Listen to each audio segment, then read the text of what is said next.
그런데 자료를 찾아보니까요, 2012년도에 방영했던 드라마더라고요. 11년 전이잖아요. 그러니까 저는 30살에 이 주일 사역을 마치고 이 집에 돌아와 이 드라마를 보고 있었던 겁니다. 이 최고 시청률이 45%였으니까 많은 분들이 사랑했던 드라마가 아니었나라는 생각을 해봅니다. 이 드라마의 줄거리를 짧게 소개를 해드리면요, 이 김남주 씨가 배역을 맡았던 차윤희라는 자매님이 등장을 해요. 근데 이 자매님이 직업이 무엇이었냐면 똑부러지는 방송국 PD였습니다. 근데 그 자매님에게는 독특한 이상형이 있었어요. 그것이 무엇이냐면 능력은 있는데 부모님은 안 계신 사람을 만나는 겁니다. 감이 오십니까? 능력 있는 남편은 만나고 싶은데 이 시댁은 불편하다는 거죠. 그런데 그런 사람을 진짜 만나게 되었습니다. 이 유준상 씨가 배역을 맡았던 방귀남이라는 형제님이 있습니다. 이 형제님은 어릴 때 이제 미국으로 입양을 갔거든요. 아픈 사연을 가진 사람입니다. 근데 직업이 무엇이었냐면 외과 의사였어요. 그러니까 자매님은 주위 사람들의 부러움을 사며 이 방귀남 씨와 결혼을 해서 행복한 신혼생활을 시작하게 되죠. 그런데 30년 만에 이 남편이 부모님을 찾게 된 겁니다. 근데 그 부모님이 누구냐면 하필 앞집에 살고 있는 신혼집의 그 주인이었던 그 유명한 임대인이 바로 남편의 부모님이었던 거죠. 이 아픈 사연으로 아들을 잃어버리고 고통 중에 30년을 살았는데 그 아들이 의도치 않게 넋굴채 집으로 돌아오게 되었던 거죠. 그러니까 이 자매님은 시댁이 불편하여 부모님이 안 계신 분을 만나고 싶었던 건데 졸지에 시댁이 생겼고 새 가족이 생겼다라는 겁니다. 그리고 그들이 한 가족으로 세워져 가는 데에는 많은 시간이 걸렸습니다. 또 많은 눈물과 또 희생과 용서와 이 사랑이 필요했던 것이죠. 그러니까 이 드라마는 넝굴째 굴러온 당신과 한 가족이 되는 과정을 그린 드라마였다라고 생각을 합니다. 저는 이 새가족부 사역을 섬기면서요, 또는 이 새가족부 사역을 누군가에게 소개를 할 때면요, 이 넝굴째 굴러온 당신이라는 제목이 떠오르곤 합니다. 누군가 저에게 새가족부 사역이 무엇이냐고 묻는다면 저는 이렇게 정의할 수 있을 것 같습니다. 한번 같이 읽어볼까요? 시작. 하나님이 넝굴째 보내주신 새가족과 한 가족이 되어가는 사역이다. 하나님이 우리 가운데 보내주신 그 넝굴째 보내주신 그 새가족들과 함께 더불어 살면서 한 가족이 되어지는 사역, 그 과정을 그리는 것이 이 새가족부의 사역이 아닌가라는 생각을 합니다. 이 생김새도 다르고 이 출신도 다르고 이 생각도 성향도 다른 우리가 그리스도 안에서 한 형제요, 또 한 자매요, 한 가족으로 세워져 가도록 돕는 사역, 이것이 새가족부 사역이라는 생각을 했습니다. 이 지난 3월에는요, 우리 새가족 해피데이를 앞두고 이 새가족들이 지금 교회를 찾는 이유가 무엇인지, 또 그런 새가족들을 위해서 우리가 어떤 교회로 준비가 되어야 할지를 이 바나바라는 인물을 통해서 우리가 한번 살펴본 적이 있습니다. 오늘은 그 연장선으로 이 새가족들이 한 가족으로 세워져 가도록 이 새가족부에서는 어떤 사역들을 감당하고 있는지를 함께 소개하고, 또 현재 새가족들의 상황과 또 새가족을 맞이하는 교회된 우리의 자세를 한번 말씀을 통해서 한번 같이 살펴볼 수 있는 시간이 되었습니다. 먼저 교회에 새가족이 와서 이 새가족 등록을 하게 되면요, 첫 번째 5주 동안 이 새가족 교육을 진행을 하게 됩니다. 총 5번의 이제 교육을 진행하게 되거든요. 네, 1과에서는 유일한 구원자이신 예수 그리스도에 대해서 우리는 가르치고 또 살펴보는 시간을 갖습니다. 2과에서는 믿음이 무엇인가에 대해서 같이 살펴보고, 3과에서는 그러면 우리가 신앙생활을 어떻게 하면 잘할 수 있는지에 대해서 살펴보고, 또 4과에서는 성경은 하나님의 말씀임을 기억하며 그 성경이 무엇인지에 대해서 상고하는 시간을 갖습니다. 또 5과에서는요, 교회가 무엇이고 그 교회의 중요성이 무엇이고 교회된 우리가 어떠한 역할들을 또 감당하며 나아가야 할지에 대해서 상세하게 다루면서 살펴본다라는 것이죠.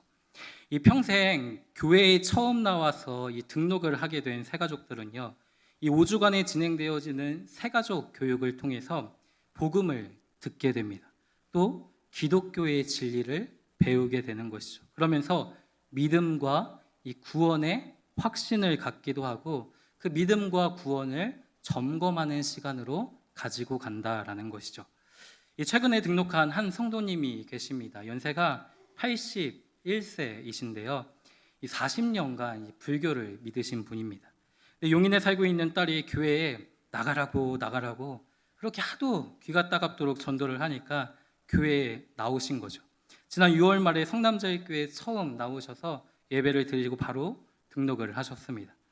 처음 교회를 나와서 예배를 드리는데 모든 것이 낯설었겠죠. 또 설교 말씀도 잘 들리지가 않아서 힘이 들었다라고 합니다.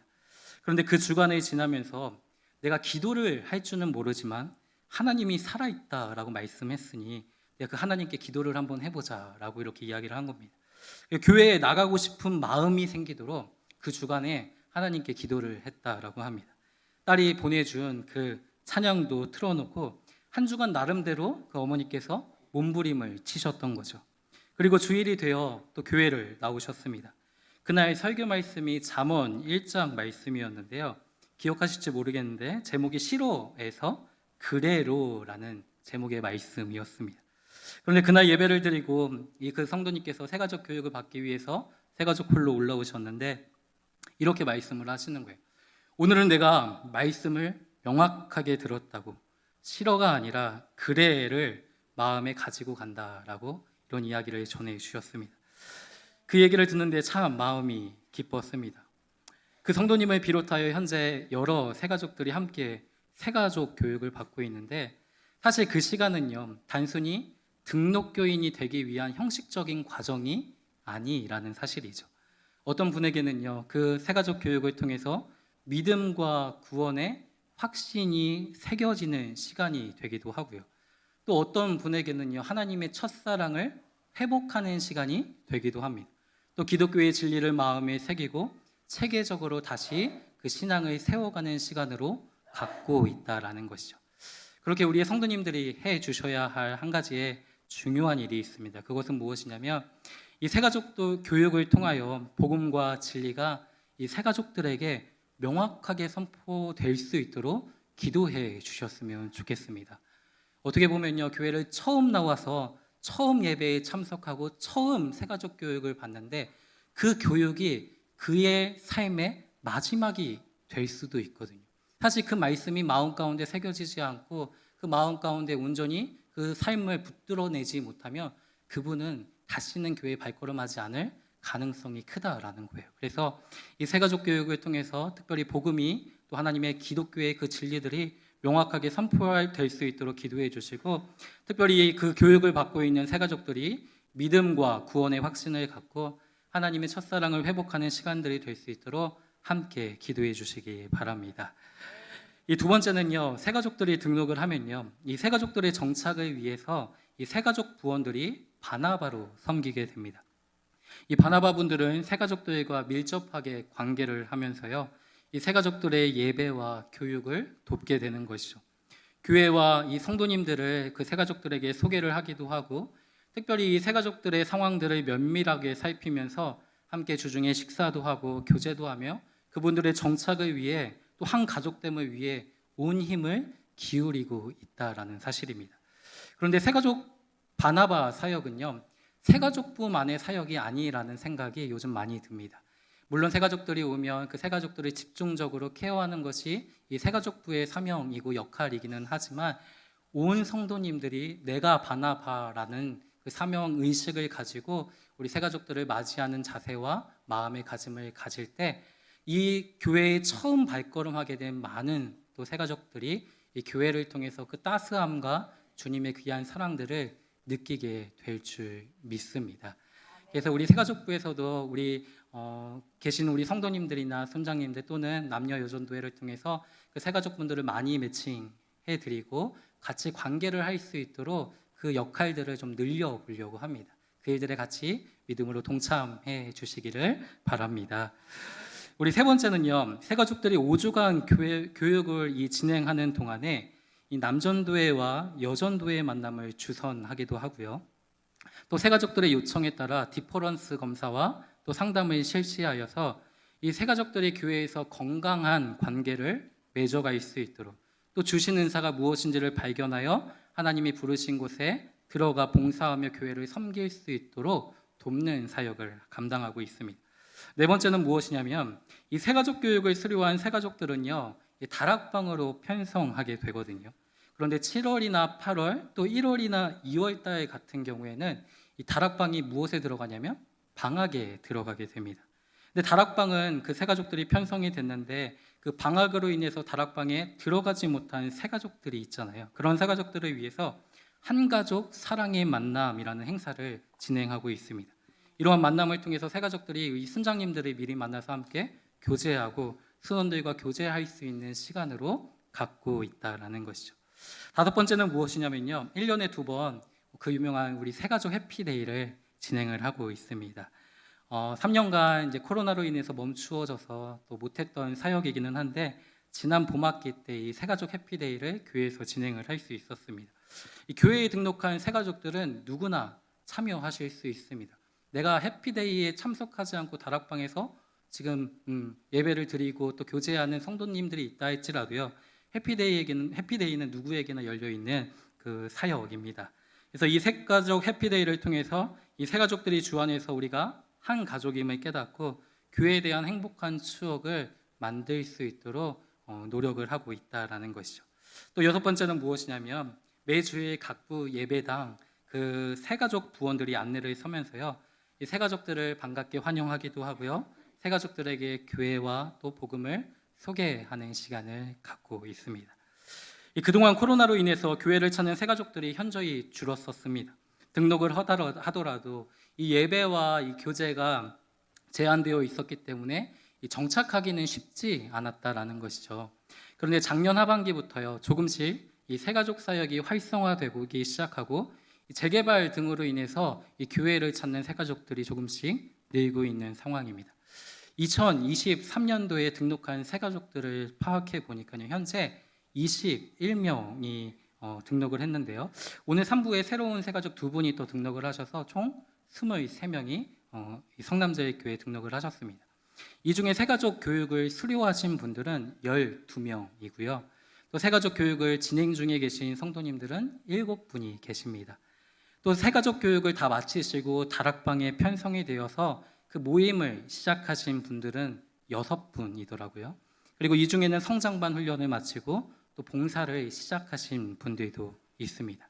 중요한 것은 무엇이냐면요, 얼마나 많은 새가족들이 이 교회에 발걸음하였고 등록하였는가가 아니라 교회에 보내주신 그 등록하신 새가족들이 잘 정착하는 것, 또 그들이 한 가족으로 세워지는 것, 또 그들이 하나님의 말씀으로서 성장하는데 우리의 모든 관심과 섬김이 필요하다라는 사실이죠. 그러면 이 시간에요, 우리 이번 연도 교회에 등록하여서 한 가족이 된 한 성도님을 모시고요, 그 성도님을 한번 우리 성도님들께 소개하고 잠시 이야기를 좀 나눠보는 시간이 되었으면 좋겠는데요. 우리 일부 시온성가대에서 이렇게 봉사하고 계셔요. 우리 권승주 성도님이신데 한번 앞으로 모셔보도록 하겠습니다. 네, 큰 박수로 모시도록 할게요.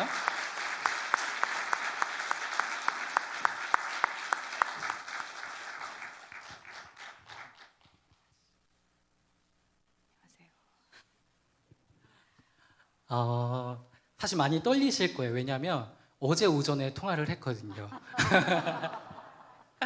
네, 여기 오기를 원하시는 분들을 많이 이렇게 전화를 드리고 했는데 상황들이 다 있어서 참여를 하실 수가 없었어요. 근데 우리 권승주 지사님과 통화하는 가운데 내가 이 하나님을 알리는 일이라면 해야죠 하면서 흔쾌히 또 승낙을 해주셨습니다. 우리 다시 한번 그 큰 용기의 박수 보내주시면 감사하겠습니다. 우리 권승주 성도님께서 이번 연도에 이제 교회에 등록을 하셨잖아요. 이제 혼자만 등록하신 것이 아니라 우리 사진을 아까 좀 띄워드렸었는데 남편분인 우리 김영웅 성도님과도 함께 등록을 하셨어요. 두 분을 같이 좀 모시고자 했는데 우리 남편 집사님께서 오늘 출근을 하셔서 우리 권승주 집사님께서 좀 담당을 해주셨는데 집사님 언제 저희 교회에 좀 등록을 하셨죠? 교회에 처음 예배를 드린 건 1월 첫째 주부터 예배를 드렸고요. 등록한 거는 29일 날 등록을 29일 날. 했습니다. 네, 1월 29일. 그러니까 한 7개월 정도가 이렇게 지나가고 있네요. 그렇죠? 이전에 분당구에 위치한 그 효자촌에 위치한 이 푸른교회에서 신앙생활을 하셨다고 들었어요. 네. 근데 특별하게 그 교회를 떠나서 이 성남제일교회로 오시게 된 어떤 계기가 좀 있을까요? 저 다녔던 교회가 작은 교회다 보니까 코로나의 또 여파도 크고 또 마침 목사님의 은퇴가 있었고 또 교회도 매각이 되고 이렇게 하는 과정을 거치다 보니까 자연적으로 기도를 하면서 폐지가 결정이 됐습니다. 그래서 그 전에 목사님께서 이제 기도로 준비를 하라고 하셔서 기도를 쭉 준비하고 있다가 이제 옮기게 됐습니다. 안 그래도 이 사연에 좀 이렇게 전해주셨을 때 좀 마음이 아팠어요. 예. 이렇게 한평생 섬기셨던 이제 교회가 이제 마무리되고 새로운 곳으로 떠나야 하는 그 아픔이 새가족들에게도 있거든요. 근데 그 아픔을 가지고 오셨는데 그럼 특별하게 이 성남제일교회를 선택하신 이유가 있으신가요? 먼저 목사님께서 뭐 사전에 미리 전에 다녔던 교회 목사님께서 얘기도 해주시고 기도로 준비하라고 하셨기 때문에 한 뭐 1년여 정도 계속 기도를 하고 있었습니다. 근데 이제 저희 큰딸이 복정동에 있는 선한 목자교회에서 여기 이제 성가대 솔리스트로 봉사를 하고 있어서 그냥 그래 우리 가족끼리 그냥 같이 다녀야지 그러면서 그쪽으로 가려고 그냥 잠정적으로는 그렇게 이제 생각을 했어요. 확정은 하질 않고 그러면서 이제 쭉 이제 작년 12월까지가 기한이었기 때문에 쭉 기도를 하다가 뭐 인간적으로 보면 그냥 당연히 그쪽으로 가는 게 맞는데 이건 내 생각이고 하나님은 어떠실까 그렇게 이제 생각을 하게 됐어요. 그래서 이제 더 기도를 하면서 주변에 있는 교회들을 한번 또 둘러보게 됐죠. 근데 이제 집으로 오가는 길에 제일 먼저 보이는 교회가 이 교회더라고요. 그래서 인터넷으로 검색을 해서 어느 분이신가, 목사님 철학이 어떠신가, 교회를 이끌어 가시는 방향은 어떠신가, 거기 이렇게 쫙 한번 이렇게 훑어보니까 제가 작은 교회를 다니면서 제일 아쉬웠던 게 그 이제 말씀에 대한 그 공부가 제대로 할 수도 없었고 진행이 잘 안 됐어요. 그래서 그걸 좀 이렇게 차근차근 배울 수 있었으면 좋겠다 해가지고 다니면서도 다른 교회로 문을 들이려 봤지만 우리 교인이 아니어서 안 됩니다 이런 대답을 들었어요. 그래서 제가 나름대로 마음이 굉장히 서운했나 봐요. 그래서 이 교회를 보고 교육적 체계가 참 잘 잡혀 있다 그걸 일단 제일 먼저 느꼈고 또 예배를 드리면서 와서 보니까 목사님께서 말씀 전하시는데 또 은혜도 많이 받고 또 성도님들을 대하시는 그런 방식 같은 것도 전에 있던 목사님은 좀 이렇게 칼 같은 면이 있으셨는데 엄청 자상하신 것 같은 분위기를 풍기셨고 자세히는 제가 모르기 때문에 처음에 이제 왔을 때 그런 느낌이셨어요. 그래서 굉장히 인자하신가 보다 이렇게 하니까 제가 이제 마음이 딱 놓이는 게 그런 안정감을 주었기 때문에 여기가 내가 있을 곳인가 이렇게 생각을 하게 됐죠. 그래서 등록을 했습니다. 또 남편도 또 찬성을 했고요. 안 그래도 저희 3부 때 오늘 새가족 두 분이 이제 등록을 하셔서 담임 목사님과 면담을 하셨는데 동일한 얘기를 해주셨어요. 담임 목사님의 온화한 목소리와 그 성품, 또 그 교육적인 부분들과 훈련에 대한 이제 체계적인 시스템을 좀 많이 꽂고 이렇게 오셨던 것 같습니다. 네. 그럼 새가족 등록을 하시고요. 새가족 교육을 5주 동안 다 받으셨어요. 그 받는 동안에 또 바나바 부님께서 열심히 옆에서 케어도 해주시고 또 새가족부에서도 여러 가지로 힘을 다해 이제 섬겼을 터인데 좀 어떻게 새가족부 사역과 이런 교회의 여러 가지 분위기나 이런 것들이 좀 만족이 되셨는지 그게 정착에 조금 많이 도움이 되셨는지 한번 여쭙고 싶네요. 도움이 됐죠. 저희 이제 바나바로 섬겨주시는 양충렬 집사님께서 너무 세심하게 해주셔가지고 왠지 교회 안 나가면 안 될 것 같은 교회 앞에 나와서 기다리시니까 막 쫓아서 예배 시간에 안 늦으려고 막 그렇게 달려왔던 기억이 납니다. 아무튼 잘해주셔서 감사합니다. 항상 양충열 시사님께서 이제 오시는 시간에 맞춰서 저 안내석에서 계속 기다리시고 오셨나 안 오셨나 이렇게 살피고 같이 예배 드리시고 하셨었거든요. 또 그게 누군가에게는 또 부담이 되기도 하는데 그래도 정착하는데 또 마음이 도움이 되신 거죠. 그렇죠. 저희는 이제 워낙 다녔던 사람들이기 때문에 그렇게 기다려주고 하면 너무 감사하죠. 그 관심과 사랑이 정말 필요한 것 같아요. 네. 그 세가족 교육을 수료를 하신 후에요. 바로 성장반 훈련을 시작을 하셨어요. 그렇죠. 그 과정이 참 쉽지는 않을 거거든요. 왜냐하면 이 기존 교회에서 이렇게 여러 가지 이제 봉사하고 사역을 감당하시는 분들은 사실 마음과 몸이 좀 지쳐서 오시는 분들도 많은데 또 바로 오셔서 또 훈련을 받고 교육도 받고 이제 훈련까지 참여를 하셨는데 좀 그 훈련과 또 교육들이 개인적으로 좀 유익이 되셨는지. 네. 그렇죠. 저는 말씀에 대한 사모가 있었기 때문에 잘 됐다. 차근차근 열심히 밟아봐야겠다. 이런 도전을 또 받았고요. 근데 이제 막상 하다 보니까 말씀을 매주 외워야 되고 신앙성경을 다 읽어야 되고 그런 과정들이 조금 시간상 이렇게 조금 약간의 스트레스는 건강에도 좋기 때문에 저는 긍정적으로 받아들였습니다. 그래서 새 가족부를 5주 동안은 이제 교회 분위기나 뭐 이제 목회자님들 이렇게 좀 성가대 분들 이렇게 좀 살펴볼 수 있는 시간이 됐고 또 성장반을 통해서는 제 개인적인 신앙생활이나 교회 생활을 뭐 어떻게 해야 되겠다 이런 방향성 같은 것을 조금 이렇게 더 나름대로 이렇게 정리해 볼 수 있는 그런 시간이었습니다. 수고해 주신 우리 김현옥 전사님께도 감사의 마음을. 네. 김현옥 전사님. 그렇죠. 네, 너무너무 감사합니다. 코로나로 인해서 이제 다락방 모임이 그동안 중단되었었거든요. 그렇죠. 근데 지난 이제 봄학기부터 다락방 모임을 시작을 하셨습니다. 이번에 어디 다락방으로 편성이 되셨죠? 저기 사교구 413 다락방으로 편성됐습니다. 순장님이 누구시죠? 권성균 장로님. 권성균 씨. 우리 저기 저랑 계시네요. 같은 그쵸? 권씨입니다.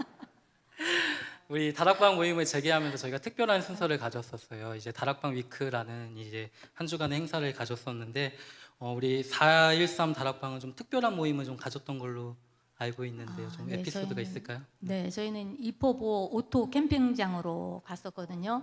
근데 이제 모든 이제 준비를 순장님하고 권찰님이 이렇게 캠핑 도구를 다 준비를 하셔가지고 이제 음식 준비랑 이렇게 푸짐하게 해가지고 잘 먹고 이야기도 많이 하고 또 그날이 마침 김용욱 집사의 생일날이었어요. 그래가지고 생일 케이크도 사가지고 가고 근데 이제 다 전부 다 선원님들이 부부끼리 참석을 했는데 그날이 마침 또 부부의 날이더라고요.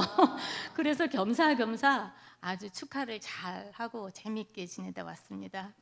그래도 사진만으로도 봤는데 이게 다들 표정이 좋으셔가지고 네. 근데 더 좋은 건 에피소드를 여기 하나 쓰라고 적었는데 생각을 해보니까 저희가 이제 거기 둘레를 이렇게 산책을 하면서 이제 얘기를 하잖아요. 뭐 어떻게 지내고 뭐 지난 얘기를 하는데 제 동창이 거기 있더라고요. 너무너무 놀랐어요. 사회생활하면서 동창을 만나기는 또 처음이에요. 한 다락방이에요? 네, 이재원 집사님께서 저랑 같은 고등학교를 나왔더라고요. 그런 하나님이 인연이 참 있었네요. 자상하시구나 하는 걸 느꼈습니다. 그 얼마 전에 이제 합창단 정기 연주회를 가진 걸로 제가 알고 있거든요. 성남 오라토리오죠. 네. 저도 초대를 받아서 우리 교구 이건주 목사님과 함께 참여해서 좀 연주회를 관람하기도 했었는데 이번에 일부 이제 시온 성가대를 들어가셨어요. 교회는 이제 다양하게 섬길 수 있는 부서들과 또 기관들이 있을 텐데 특별하게 좀 일부 성가대를 서게 되신 성가대를 선택하신 이유가 있으신가요?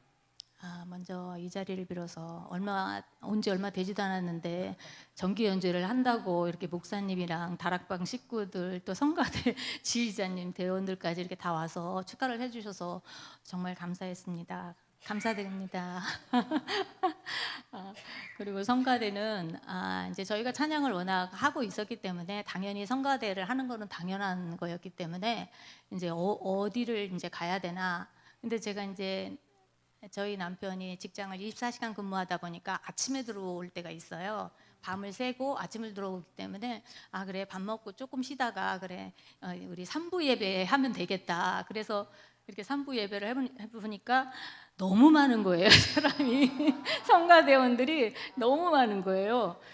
그래가지고 이제 어떻게 해야 되나 고민을 하고 있는데 다락방 식구이신 신경인대 집사님께서 내가 마침 기도를 하고 있다고 성가대원을 위해서 2명을 놓고 기도를 하고 있다고 또 이렇게 말씀을 하시면서 얼굴을 볼 때마다 또 그 소리를 하시는 거예요.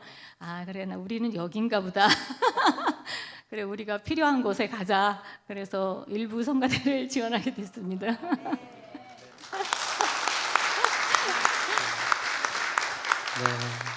참 이렇게 훈련하고 또 바로 이제 다락방과 또 이렇게 봉사하고 섬기는 사역들이 쉽지는 않았었을 텐데 귀한 섬김에 감사를 드리고요.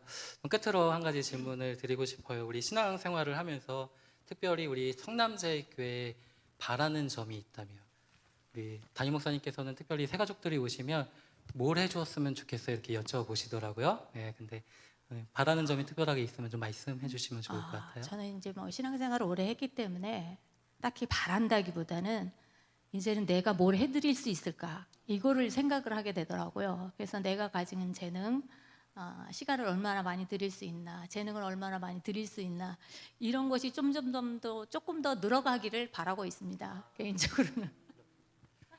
그 귀한 소망들이 또 이 교회에서 잘 펼쳐지고 또 이루어질 수 있도록 한번 큰 격려의 박수로 마무리하도록 할게요. 네, 고맙습니다.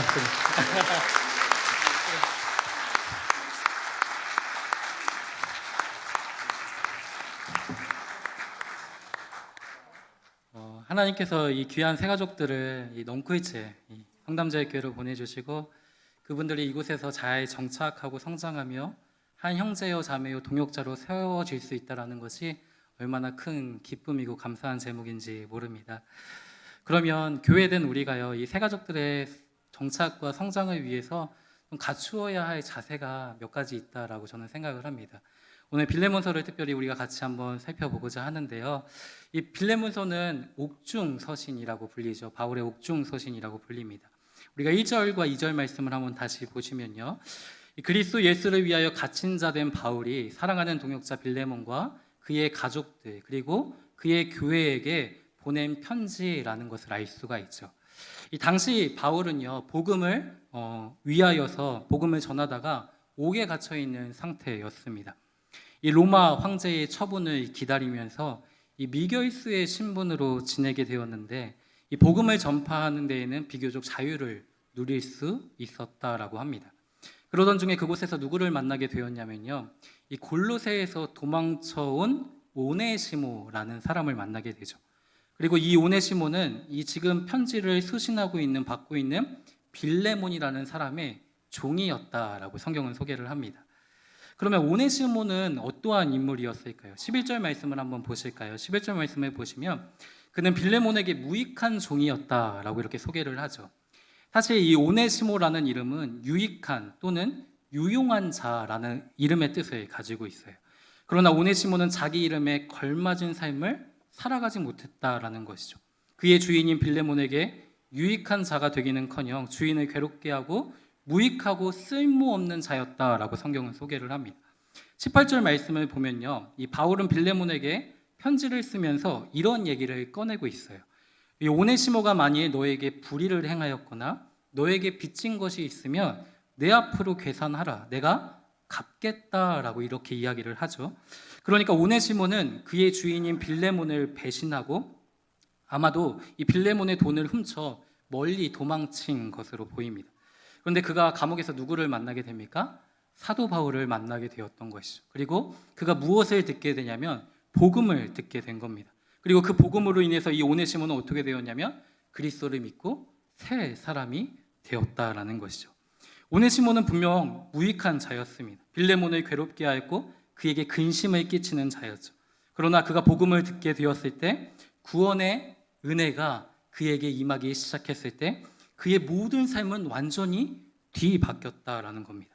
바울은 이제 그 오네시모를 이 빌레몬에게 어떻게 소개를 하고 있냐면요, 11절 말씀을 한번 다시 보시면요, 그가 전에는 빌레몬에게 무익하였으나 이제는 그리스도 안에서 나 바울과 빌레몬에게 유익한 자가 되었다라고 확신 있게 이야기하고 있는 것을 볼 수 있습니다. 심지어 바울은 이 오네시모를 무엇이라고 이야기하냐면 10절 말씀에 갇힌 자 중에 낳은 아들이라고 얘기를 하고 있고 12절 말씀에 보시면요, 그는 내 신복, 심장이라고 말을 합니다. 뿐만 아니라 16절 말씀에 보면 이 오네시모를 사랑받는 형제라고 표현을 하기도 하고요. 또 17절 말씀에 보면 동역자라고 이렇게 이야기를 하는 것이죠. 그런데 이 편지를 수신하면서요, 이 빌레몬의 마음이 어떠했을까요? 상당히 불편하지 않았겠습니까? 자신의 스승이며 이 동역자이기도 한 바울이 자신에게 반가운 편지를 보내온 겁니다. 근데 그 편지의 내용을 살펴보니까 자신을 배신하고 떠난 오네시모에 대한 이야기가 줄을 이루고 있는 것이죠. 그런데 그 오네시모를 바울이 어떻게 합니까? 두둔하고 있는 거예요. 그러니까 마음이 얼마나 불편했겠습니까? 그런데 한 가지 중요한 사실이 있었습니다. 그것이 무엇이냐면 오네시모는 분명 그리스도 안에서 유익한 자가 되었고 바울과 함께 복음을 위한 일에 조력을 하면서 헌신하는 자로 지금 성장했다라는 것이죠. 그래서 바울은 이 오네시모를 다시 그 주인인 빌레몬에게 돌려보내면서 그를 선초해 주기를, 용서해 주기를, 또 오네시모가 복음을 위하여 자신과 조력하는 일에 쓰임을 받도록 그 일들을 승낙해 주시기를 이 편지로 부탁을 하였던 겁니다. 그러니까 바울은 빌레몬에게 강제로 이 일들을 억지스럽게 요청한 것이 아니라 이 오네시모에 대한 모든 처분권이 이 바로 빌레몬에게 있었기 때문에 빌레몬이 그 편지를 받았을 때 자원하는 마음으로 그를 용서하고 복음을 위한 일에 협력해 줄 것을 간청하였던 것이죠. 그럼 우리가 여기서 관심 있게 보여질 내용이 있어요. 뭐냐면 이 편지를 수신했던 이 빌레몬과 골로새 교회가 과연 이 오네시모를 용서하고 받아주었을까에 대한 내용이죠. 성경에는 그 결과가 기록되어 있지는 않습니다. 그러나 빌레몬은 분명 바울의 요구대로 순종했을 거라고 확신을 합니다. 만약 빌레몬이 이렇게 간절한 바울의 편지를 받고도 이 순종하지 않았더라면요, 이 빌레몬서가 성경에 남아있을 이유가 없다라는 것이죠. 이 신약학자였던 존 낙스는 이 오네시모가 훗날 에베소 교회의 감독이 되었다라고 주장을 하기도 합니다. 그러나 그 구체적인 역사의 이야기는 우리는 다 알 수는 없는 것이죠. 그러나 분명한 사실은요, 이 빌레몬서가 이 신약 성경에 포함되어서 보존되고 있다라는 사실만으로도 이 빌레몬이 그 편지를 받았을 때 그 바울의 말에 어떻게 순종했는지를 우리는 확신 있게 이야기할 수 있다라는 것이죠. 그러면요, 이 빌레몬이 이 오네시모를 용서하고 이 복음을 위한 일에 협력할 수 있었던 이유가 무엇일까요? 우리는 그 이유를 살펴보는 것을 통해서 이 새 가족을 맞이하는 교회된 우리의 자세를 한번 배울 수 있는 기회가 되리라고 생각을 합니다. 그 첫 번째 이유이며 새 가족을 맞이하는 교회된 우리의 자세는 무엇이냐면 이것인데 한번 같이 읽어볼까요? 시작. 은혜와 평강. 네, 빌레몬이 오네시모를 용서하고 또 복음을 위한 일에 협력할 수 있었던 첫 번째 이유는 무엇이었냐면 은혜와 평강이었다라는 거예요. 우리 본문 3절 말씀을 한번 같이 읽어볼까요? 시작. 하나님 우리 아버지와 주 예수 그리스도로부터 은혜와 평강이 너희에게 있을지어다. 아멘. 이 바울은 빌레몬과 그의 아내였던 아비아, 그리고 빌레몬의 아들이었던 아키뽀와 또 그의 교회에게 편지를 하면서 무엇을 기원하고 있냐면 하나님의 은혜와 평강을 기원하고 있다라는 겁니다. 이 은혜와 평강은요, 성도의 삶을 대변해 줄 수 있는 중요한 요소였습니다. 성도의 삶을 한마디로 이야기한다면 평강의 삶이다라고 이야기할 수 있는 것이죠. 이 십자가의 죽음을 앞두신 예수님께서는 제자들에게 이렇게 말씀을 하셨어요. 평안을 너희에게 끼치노니 곧 나의 평안을 너희에게 주노라. 내가 너희에게 주는 것은 세상이 주는 것과 같지 아니하니라. 너희는 마음에 근심하지도 말고 두려워하지도 말라라고 말씀하고 있죠. 그러니까 예수님은 십자가를 통해서 우리에게 주시고자 하셨던 그 궁극적인 복이 무엇이었냐면 하나님의 평강이었다라는 사실입니다. 여기서 평강은요, 이 단순히 전쟁을 그치는 것을 의미하지 않습니다. 이 우크라이나와 러시아의 전쟁이 지금 1년 넘게 지속이 되고 있지 않습니까? 또 최근에는 묻지마 칼부림이 일어나 무고한 시민들이 죽거나 다치는 일들이 발생을 했죠. 하루빨리 이 전쟁이 끝이 나고 이 다시는 무고한 생명이 희생을 당하는 일들은 없어야 합니다. 그런데 이 전쟁이 끝이고 난폭함과 싸움이 사라지는 것을 평화 또는 평강이라고 이야기하지 않는다라는 것이죠. 평강이라는 말을 정확하게 이야기하면요, 이런 의미가 있어요. 분리가 있은 뒤에 오는 연합이라는 의미가 있는 것이죠. 그러니까 어떤 경쟁이나 다툼이 있었을 때에 그 이후에 당사자가 함께 모여서 화해를 이루는 것이 평화하고 평강이라는 겁니다. 겉으로는 문제가 없는 척하면서도 속으로는 그들을 미워하고 있고, 언제라도 상대의 마음과 상대의 육신을 다치게 할 수 있는 궁리를 하고 있다면 그것은 진정한 평강이 아니라는 사실이죠. 마음으로 화해하고 하나가 되는 것이 진짜 평강이라는 사실입니다. 그런데 안타까운 것은요, 우리에게는 평강을 만들어낼 수 있는 능력이 전혀 없다라는 겁니다. 그 이유가 무엇이냐면요, 죄로 인해 부패한 우리는 이 평강의 하나님을 싫어하고 대적하기 때문이죠. 하나님과의 관계 속에서 오는 평강을 우리가 그 죄로 인해서 잃어버렸기 때문에 우리에게서는 결코 평강의 마음이 나올 수가 없다라는 겁니다. 그런데 이 평강을 주시는 분이 있다라고 바울은 소개를 하고 있는 것이죠. 그분이 누구냐면 바로 하나님이라고 말씀하고 있는 것이죠. 하나님께서 누구를 통해서 우리에게 평강을 주시냐면 그리스도를 통해서 우리에게 평강을 주신다라고 말씀합니다. 그리고 그 평강은 자격 없는 자에게 베풀어 주셨던 하나님의 은혜의 선물이라고 말씀하는 것이죠. 그래서 바울은요, 3절 말씀을 다시 한번 보시면요, 하나님 우리 아버지와 주 예수 그리스도로부터 무엇이 주어집니까? 은혜가 주어지고 있는데 그 은혜가 우리를 어디로 인도하냐면 평강으로 인도한다라고 말씀하는 겁니다.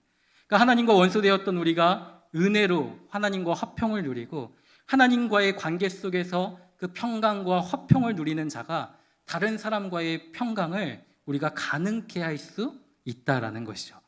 이방인과 유대인은요, 영원히 하나가 될 수 없는 것처럼 보였어요. 또 정과 또 상전은 결코 연합할 수 없는 관계처럼 보였죠.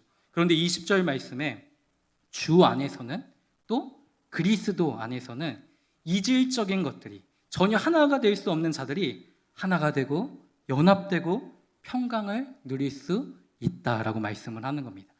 이 하나가 될 수 없는 자들이 형제가 되고 자매가 되고 동역자가 될 수 있는 것은 주 안에서 하나님의 은혜와 평강이 우리에게 임하고 있기 때문이죠.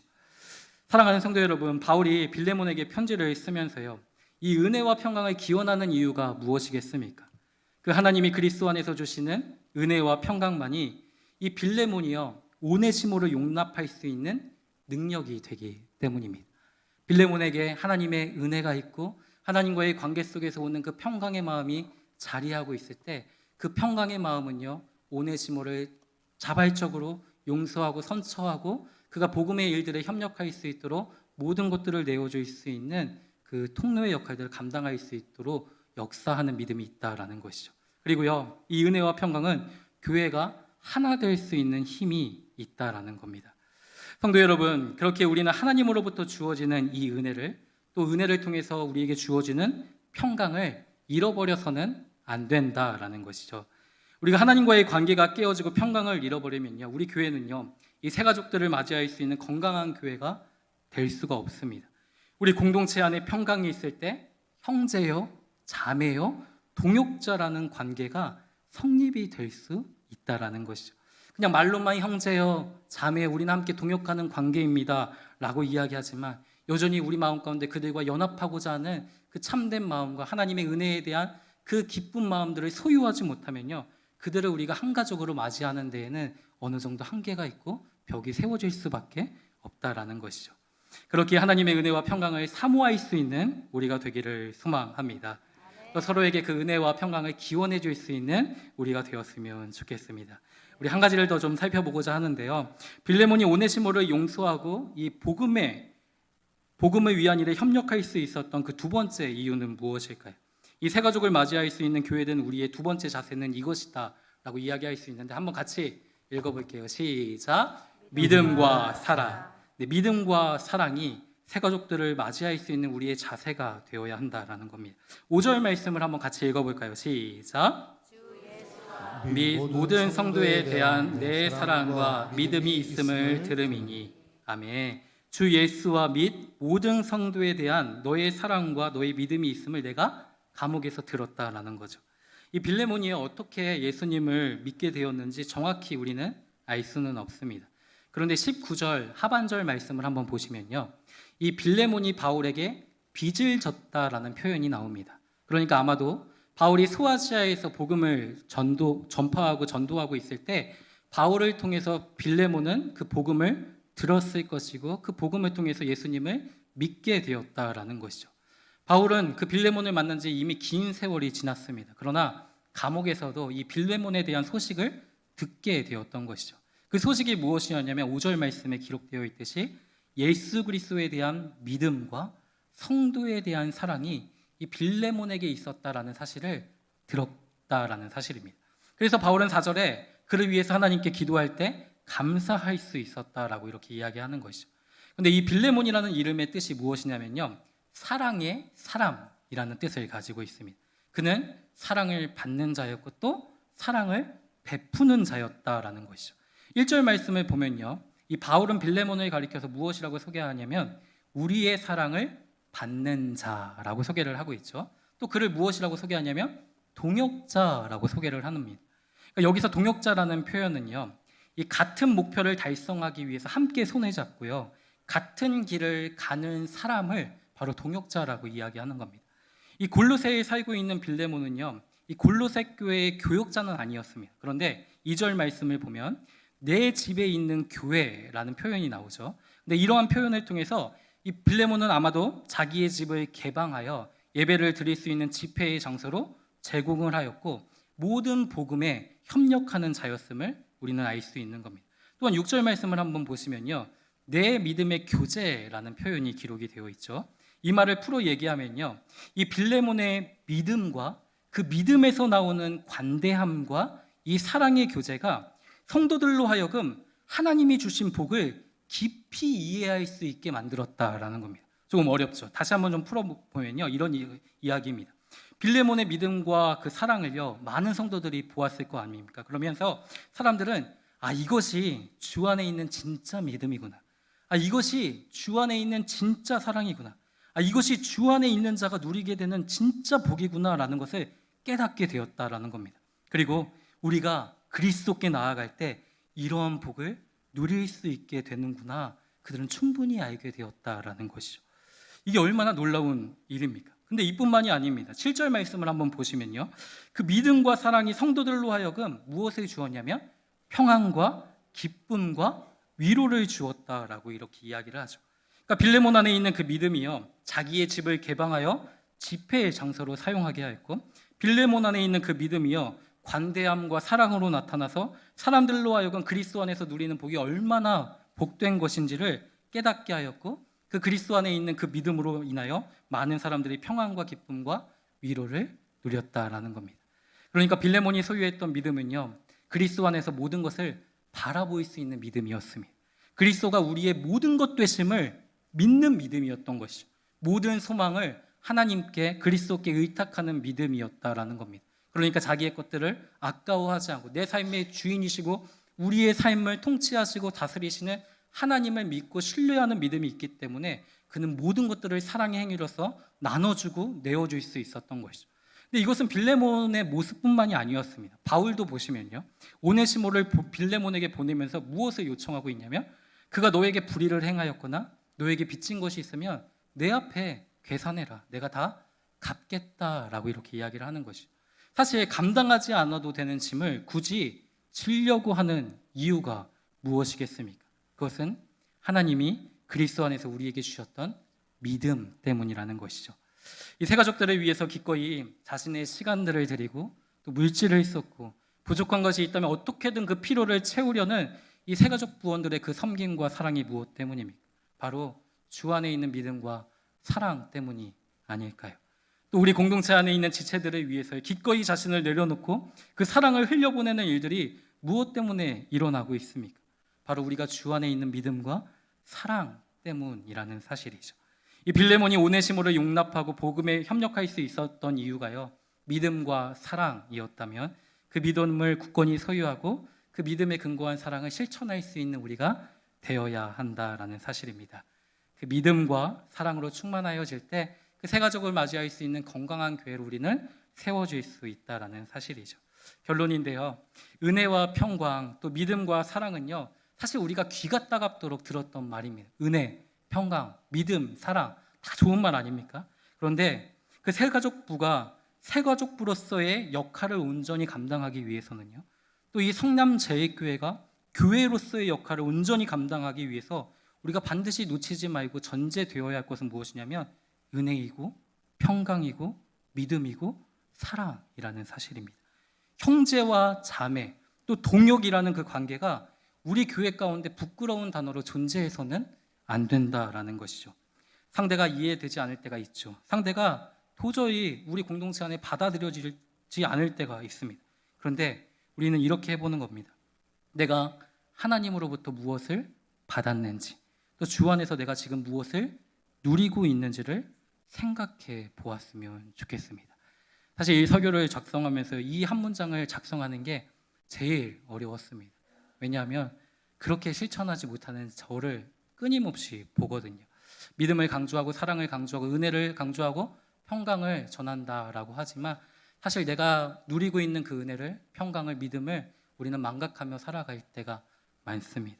그러나 멈추어내고 내가 무엇을 받았는지 누리고 있는지를 생각해보고 그 자리에서부터 한번 다시 시작을 해보는 겁니다. 그러면 우리 권성주 성도님을 비롯해서 많은 우리 새가족들이 이 건강한 성남제일교회를 통해서 하나님의 백성으로 세워져 가는 은혜가 임하게 될 줄 믿습니다. 아멘. 우리 이 말씀 좀 같이 붙들고 같이 찬양송 드렸으면 좋겠는데요.